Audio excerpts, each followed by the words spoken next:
Hi friends, welcome to memory codes. നമ്മളിന്ന് പഠിക്കാൻ പോകുന്നത് പി എസ് സിയുടെ ഹോട്ട് ടോപ്പിക്സ് ആയ പ്രധാനപ്പെട്ട കമ്മീഷനുകളെ കുറിച്ചാണ്. ആ കമ്മീഷനുകളിൽ നമ്മൾ ആദ്യം പഠിക്കാൻ പോകുന്നത് കേരള പബ്ലിക് സർവീസ് കമ്മീഷനെ കുറിച്ചാണ്. കേരള പബ്ലിക് സർവീസ് കമ്മീഷനിലെ അംഗങ്ങളെ നിയമിക്കുന്നത് ഗവർണറാണ്. എന്നാൽ അംഗങ്ങളെ നീക്കം ചെയ്യുന്നത് രാഷ്ട്രപതിയാണ്. അംഗങ്ങളുടെ കാലാവധി എന്ന് പറഞ്ഞാൽ 6 വർഷം 62 വയസ്സാണ്.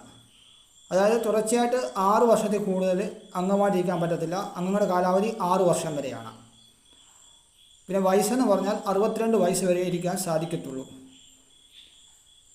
സംസ്ഥാന പബ്ലിക് സർവീസ് കമ്മീഷനെ കുറിച്ച് പ്രതിപാദിക്കുന്ന ആർട്ടിക്കിളാണ് article 315(1). Public service commission report സമർപ്പിക്കുന്നത് ഗവർണർക്കാണ്. തിരുവിതാംകൂർ പബ്ലിക് സർവീസ് കമ്മീഷൻ രൂപം കൊണ്ട വർഷം 1936 ആണ്. അതിൻ്റെ ചെയർമാനായിരുന്നു